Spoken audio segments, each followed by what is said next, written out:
Hey everybody, just wanted to kind of talk about a couple of things for week 2 on the PowerPoint itself. Wanted to hit a couple of highlights and make sure you all understand kind of what I think is important and some points that I really want to emphasize to you. So if you open the PowerPoint, one of the first slides you'll see is about what is ethics essentially. So, and there's several different definitions of ethics and you can kind of look at it from different perspectives. But me personally, I kind of think of ethics, let me make sure my notes here, is about deciding whether an action is good or bad, and then basically what to do if it is bad. If it's a good decision, obviously it's a good thing to do, so you do it. But if it's a bad decision, ethics kind of guide your decision making on how you decide what is right and wrong, and then how do you react to that. It's kind of a way to guide your moral actions and conduct. So there's been, as you can imagine, throughout history, so much written about ethics, whether it's Christian ethics, whether it is business ethics, whether it is environmental ethics. Everything that you can think of probably has ethical considerations.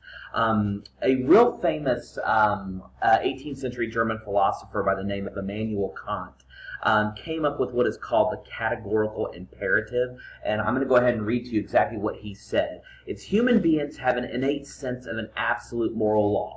However, they don't always live in accordance with that law, but rather in accordance with their own selfish needs. What he's essentially saying is that our ethics are based on what we find important and what we deem valuable. Now, again, there's been a lot written about whether or not Kant had, what his thoughts were and how that guides us today in 21st century America.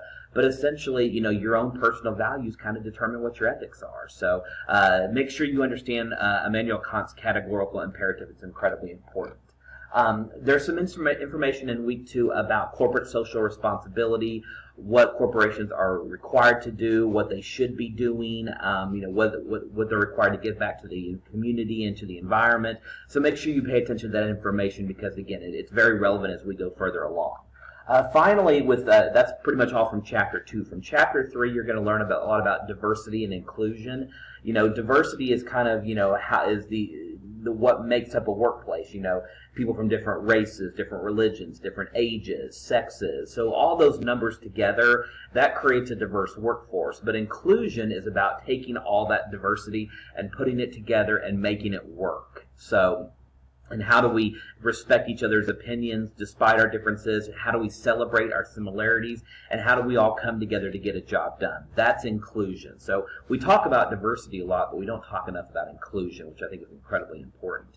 And finally, in Chapter 3, me being the lawyer, I have a specialization in employment law, so you'll learn more about some of the main employment laws that are really important for you to know. There's about 7 or 8 that I think are incredibly crucial for you to understand. The book talks about it in great detail, and again, your assignment will reflect that as well. So make sure you look at what those laws are in the PowerPoint, and again, those will become very relevant, especially for the final exam. So make sure you study all that. So that's an overview of Chapters 2 and 3. So if you have any questions, let me know. Otherwise, have a good week.